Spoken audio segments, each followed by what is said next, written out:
Okay. Hello, everyone. My name is Carissa Nee, and I am the Director of Communications and Marketing for Aveshka.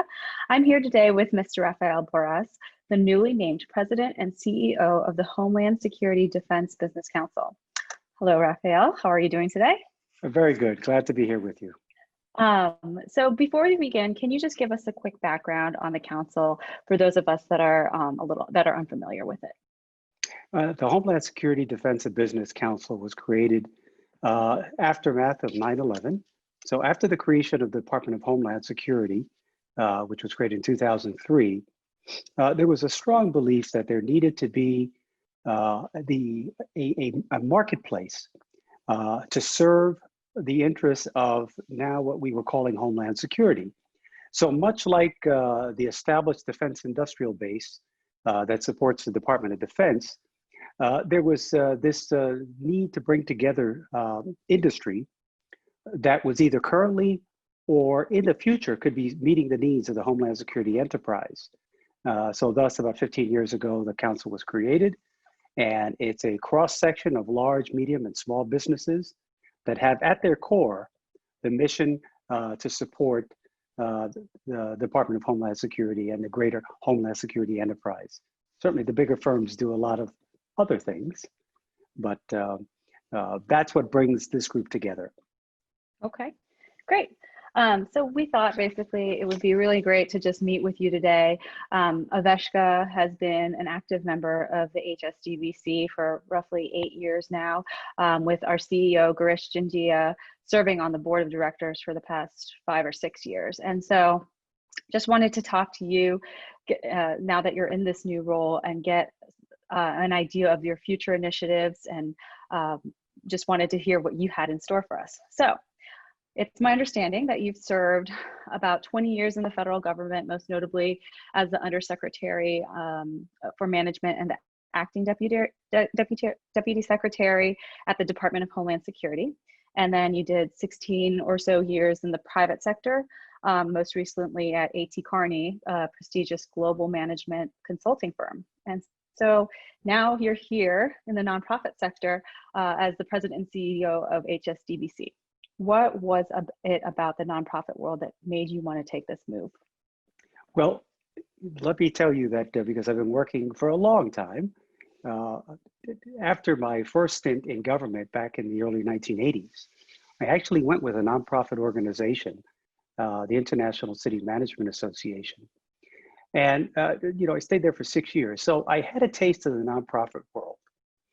And I will tell you what I enjoyed about the nonprofit world and what attracted me to the council, and quite frankly, has been at the core of everything that I've done, is to be aligned with an organization that is primarily focused on a mission. And whether it's the previous nonprofit or this organization, absolutely there is a strong business component to the council. But we must remember what brings these members together to this organization is a strong affinity for the mission of the Department of Homeland Security and the greater Homeland Security enterprise. So it's almost like a return to part of my roots, coming to a nonprofit organization, but staying very present in the Homeland Security enterprise, in that intersection between the public and the private. Okay. So you're very focused on the mission. What would you say that your first order of business as the president and CEO, what would that be? Coming into an organization like this, I had the benefit of knowing the organization because I was very close to the council during my time at DHS. Okay. And got to know a number of the firms, many of the firms that are members of the council, both then and now. So I came in with a good understanding of, who the member firms are, what their interests were, why they were committed to this mission. And I got to tell you, that makes it, for me, very special to come in and assume this role, because it's an organization I know, I trust, and most importantly, it's a membership organization of people that I know as well. Why is that important? At the end of the day, the purpose of a group like the council is to support the needs of the members. This is a membership organization. And of course, we have a duality to our mission because we're here to support the needs of our members as well as be partners to those in government who are attempting to execute these missions.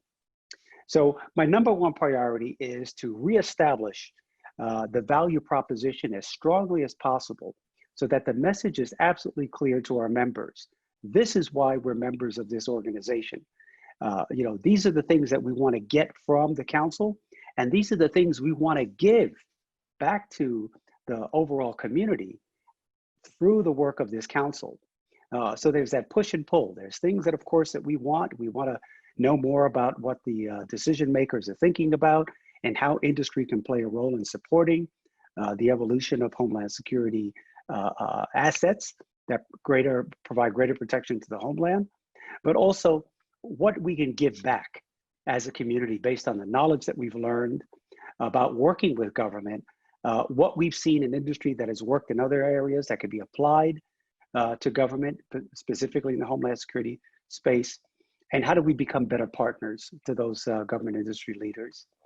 So that's number one. It's all focused on the members and is reestablishing that value proposition.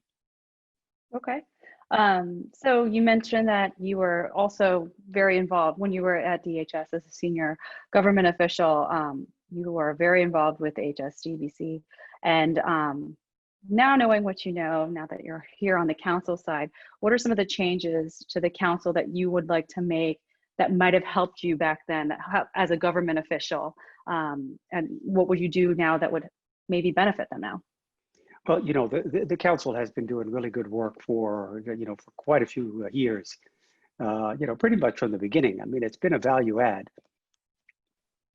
My interest is in expanding what I call the mandate or the scope of activities we get involved in. Many of these organizations focus more as a priority on things that are either beginning to enter the procurement phase or things that have just come out of the procurement phase. So if you think about the entire life cycle from the germination of an idea that leads to, over time, the development of a set of requirements that in turn turn into a procurement that industry bids on, my interest is to move the council, and not the exclusion of being involved in discussions about upcoming procurements, but move the council very strongly into that very early part of the life cycle where industry is pondering, along with government, how do we provide, my term, better solution pathways for the government? And there's a basic hypothesis that I have about this industry, which I mean is more so government. We make it so difficult for people in government to actually learn about the marketplace. We put all kinds of road barriers in place in terms of how often we can meet with, when we're in government, how often we can meet with industry, under what conditions, when do we have conversations, how do you know what the marketplace has to offer? If you're a government contracting official or a program manager, how much do you really know about the marketplace?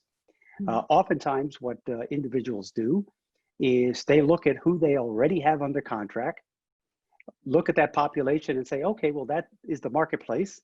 Let me throw something out and see what they come back with. Much better from my view, to get involved in conversations much, much earlier when industry is saying, I've got this vexing problem and everything that I throw at it doesn't seem to move the needle. It just doesn't advance sufficiently the ability to execute on this mission. How can we make that better? Well, having conversations with industry much, much early on allow you to explore what I call the art of the possible.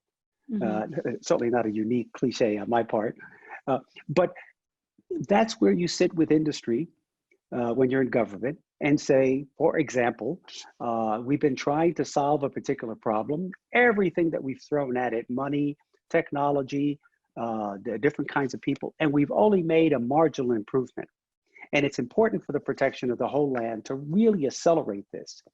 Industry, what are we missing? What are you doing perhaps in the commercial world that we're not exposed to that if we brought it in and either modify it or adjusted it such that it could fit in the government setting and would really advance our ability to execute on this particular mission.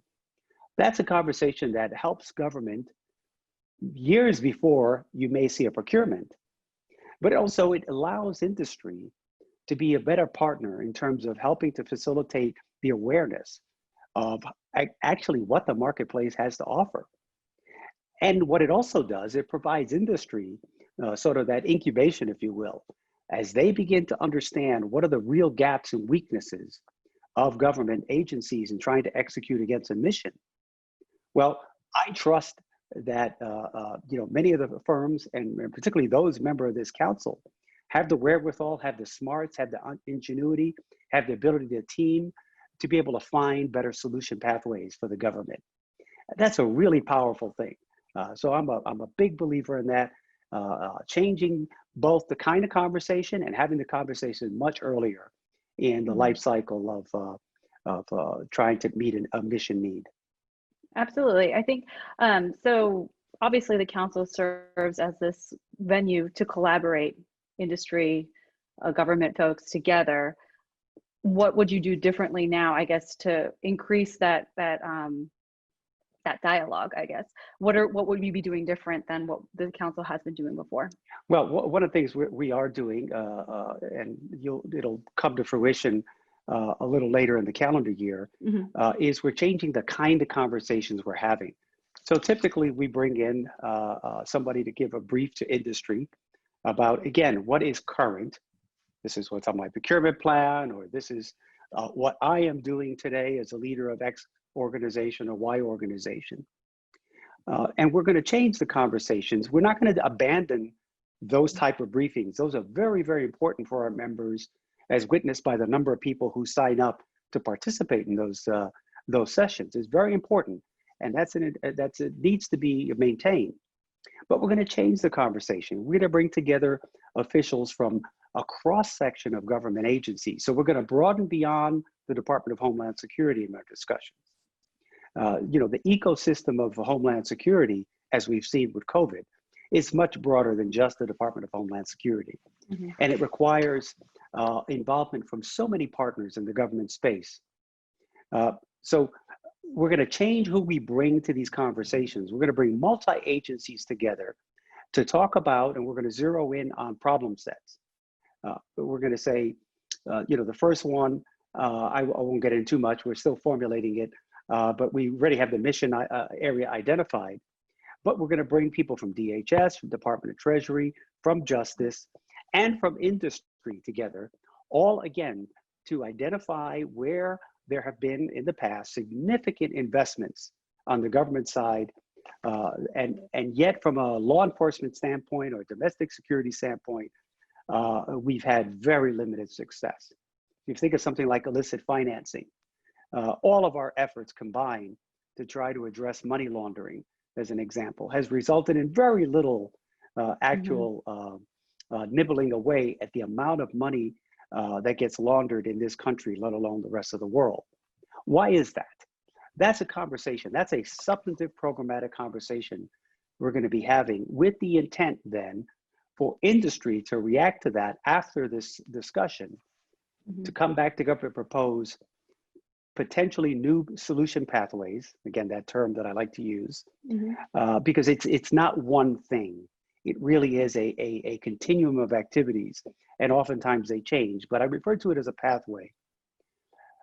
How do we come back to government and say, here are 5, here are 10 things, here are 20 things that can begin to close those gaps where you're making insignificant progress in addressing some of these systematic problems around illicit financing. That's a tricky one because government could only do so much. You need the financial institutions to be a strong partner in that, because the money gets laundered through financial institutions. So more on that to come. That will certainly be a topic we'll be covering. But you see, that's a very different way of engaging the members. So the challenge to the members after that discussion will be, what are the ideas we can bring back to the government that perhaps enhance their ability to address these significant problems that exist in the Homeland Security space. No, that's great. I mean, I think, yes, it's kind of hard to have a definition for Homeland Security. You know, I think there's so many factors that are involved. Like we say that with at Aveshka, you know, we deal with matters of national security, but as you can tell that it's not just terrorism or those types of activities, but financial industries are impacted, public health is impacted, emergency management's impacted. So yeah, no, that's definitely a thing. I guess for Homeland Security, for you, how do you define Homeland Security? Well, you know, that's an evolving definition. Mm-hmm. You know, how we thought about it post 9/11 in those early years before we created the Department of Homeland Security was such that, well, you see what was brought into the Homeland Security enterprise at that time. Those 22 agencies from different departments that were brought in. But if you really think about it, there were a lot of components of the extended Homeland Security enterprise that were left out of that equation. Now, I'm not arguing for a larger department. By no means, Department of Homeland Security is quite large. But those institutional linkages that could have been developed with other parts of justice, with parts of Treasury, with parts of HHS and some of the medical community, because you know this pandemic, as severe and as horrible as it is, it's not the first time we've confronted the possibility of a pandemic affecting this population. It's happened before, just not at this magnitude, of course. So, you know, I tend to use the term domestic security as opposed to just Homeland Security because it's a broader ecosystem that also includes the local police, for example, local emergency responders, as well as those activities at the federal government, and quite frankly, the private sector, because there are many institutions that are protected in the homeland by private entities that have, you know, private security guards, et cetera. So I think more broadly, more expansively of Homeland Security because it's not just borders. It's just not counterterrorism. It really is, like we're seeing right now, it's whether it's a biological or a other type of event that can affect our population, whether it's a man-made or a natural disaster. All of these things require a response, but there's no single department, certainly not the Department of Homeland Security, that has the capabilities or wherewithal to do it alone.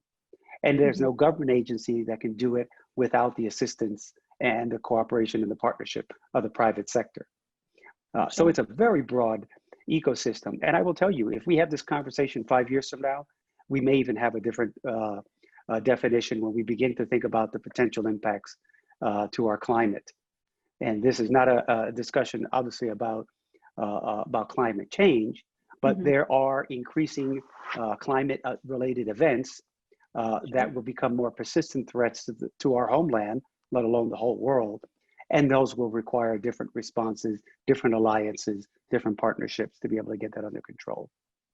So speaking of partnerships and in the council itself, because you've defined the solution pathways, plural, many people are going to be involved. So does that mean you're expanding your membership, or is there certain types of members that you're looking for to be part of the base?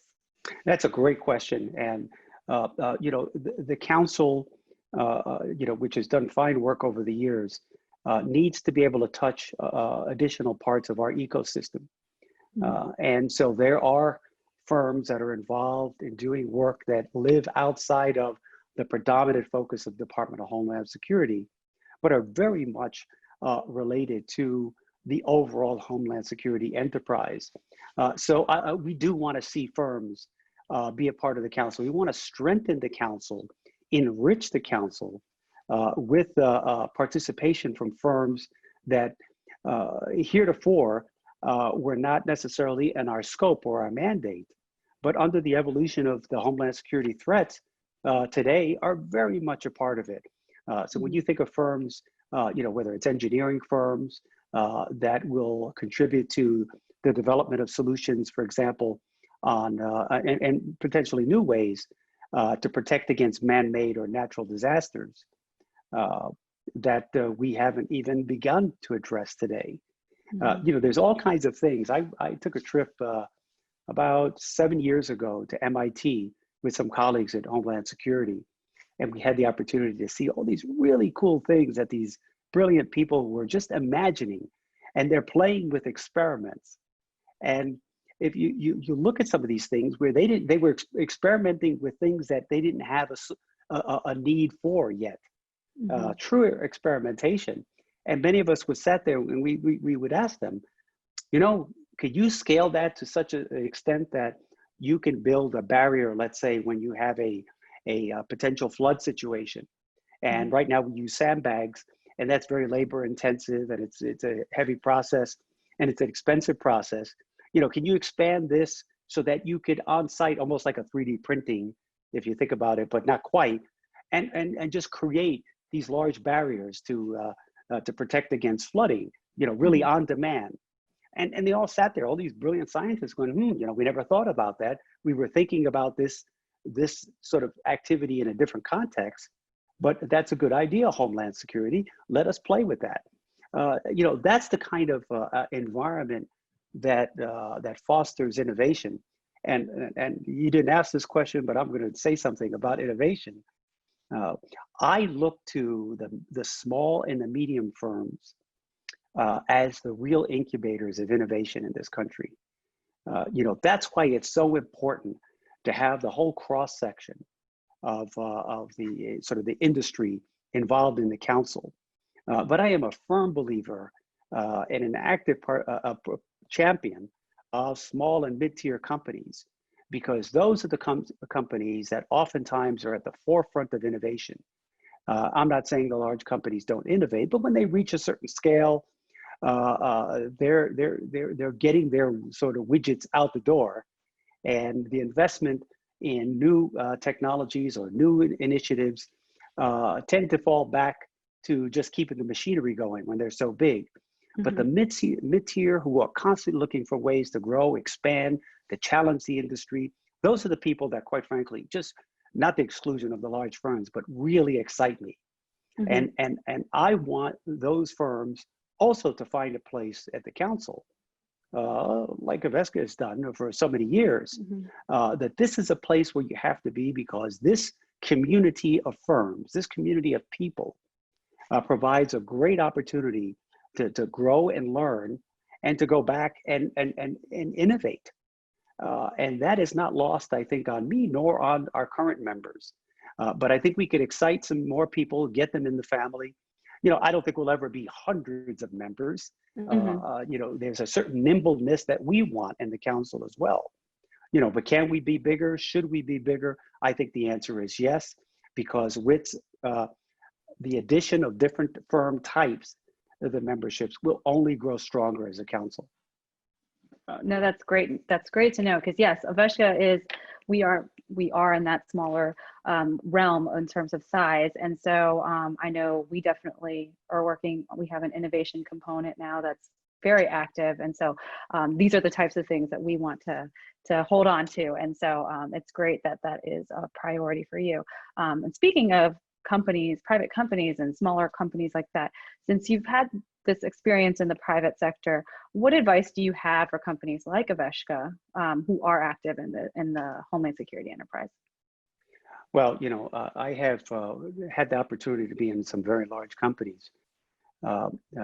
Before I came to DHS, when I was with a large global engineering firm that, when I left, was about $10 billion in revenue, I made it in my role of running multiple P&L units within the firm to seek out small firm partners.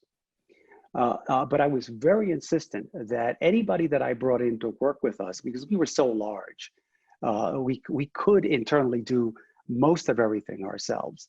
But it was sort of that same thing. I didn't want us to not be challenged. So bringing in the smaller and the mid-tier firms and giving them extremely meaningful work to do. Not bringing in a firm and saying, okay, we'll hire you, I'll meet my government quota, but your job is to answer the telephones. Mhm. No, I was constantly looking for, will you be my partner? How are you going to add value to this team? And I set up a relationship with many of those firms and said, let's set as a goal that within X number of years, depends on the size of the firm and their capabilities at the start, that we will reverse the relationship in certain marketplaces where Mhm. you will be the prime and we, the big firm, will be your sub. Because that way we can help you grow. Mhm. So establishing those relationships, giving opportunities for the smaller firms to have really meaningful opportunities. Sometimes that comes with teaming in the beginning, but there have to be effective teaming relationships where those that you team with are not there as sorry to use this analogy, but it's sort of like you invite somebody to lunch, but then you eat their dinner. You're really there to take advantage of them and exploit them. And I think, and I'm not saying that there are a lot of firms that do that, but it does happen.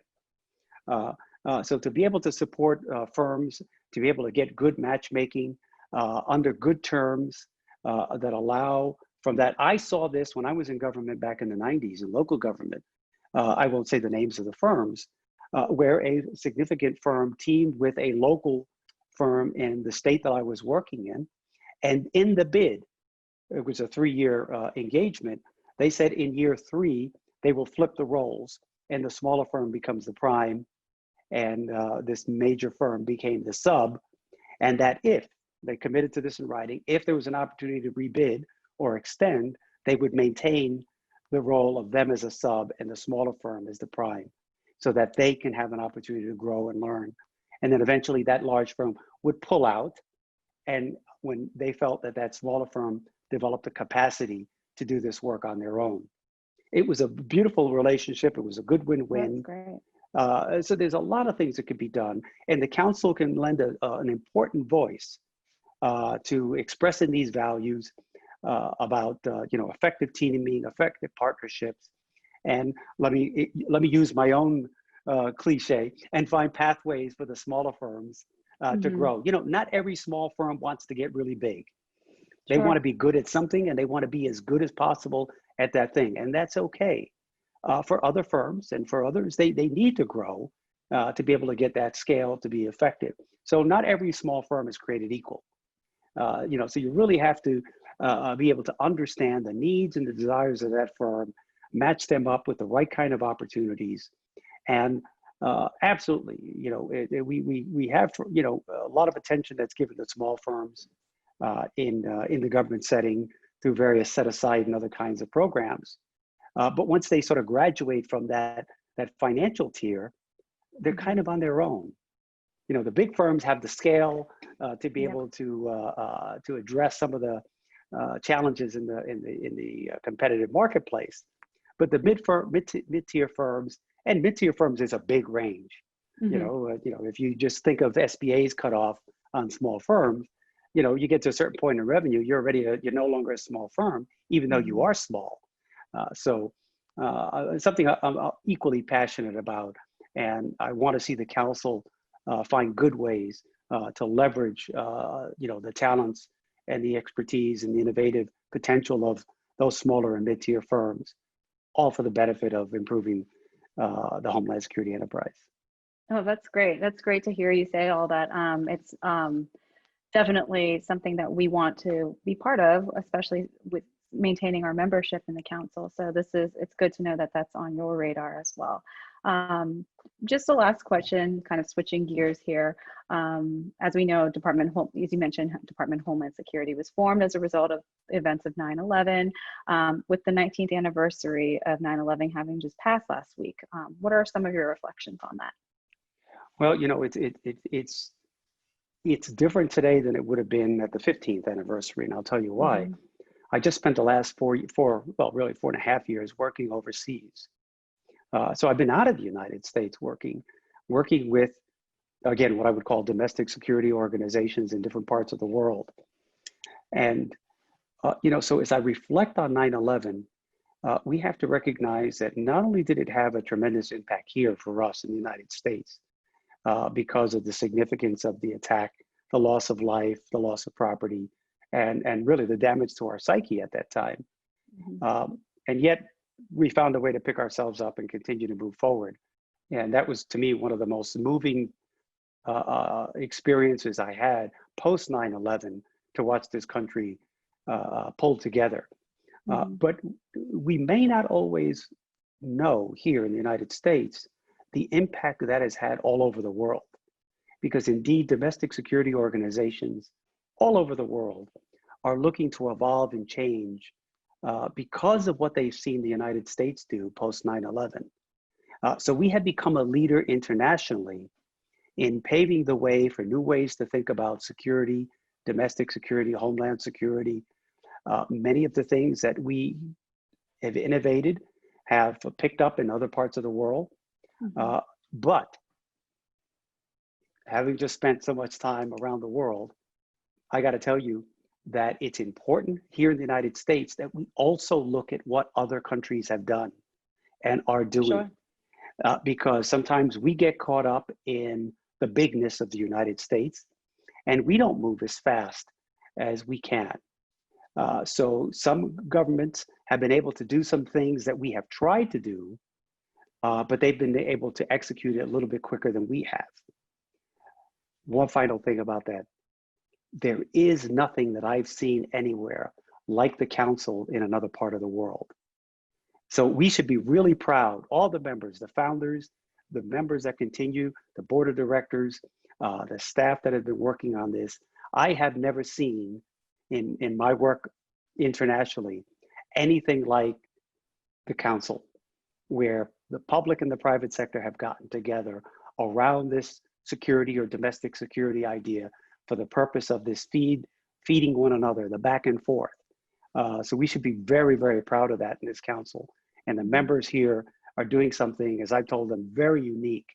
And maybe one day we can teach other countries and other places, how to do what we've done here. But we're going to put our effort into getting better as a council, getting stronger as a council, becoming more diverse in terms of our membership, meaning different types of companies and different sizes of firms, and make sure that we know how to talk about impact, that we can be able to tell the story that the efforts of the council resulted in, and that's what I want the end of the story to be. That I can come Great. back here and talk with you one day and enumerate all these wonderful things that we've been able to document and demonstrate that are benefits of the council. And if not but for the council, who would be doing this? It's a wonderful place. I'm really honored to be a part of the organization and working with a great team. Well, I can see why you made that jump from the private sector and and the government to the nonprofit world and being here. I think we're all very excited with you coming on board onto the council as the new leader, and seeing how we operate under your new leadership is going to be pretty exciting for companies like Aveshka as well. So anyways, we thank you so much for your time today. We appreciate the insight that you've given us on the HSGBC. And it seems like you have a very unique understanding and perspective that you're going to bring to the council. So we're all very excited for it. So thank you very much for your time Thank you today. very much. It was my pleasure to be with you. And Thank you. stay safe, everybody. Take care.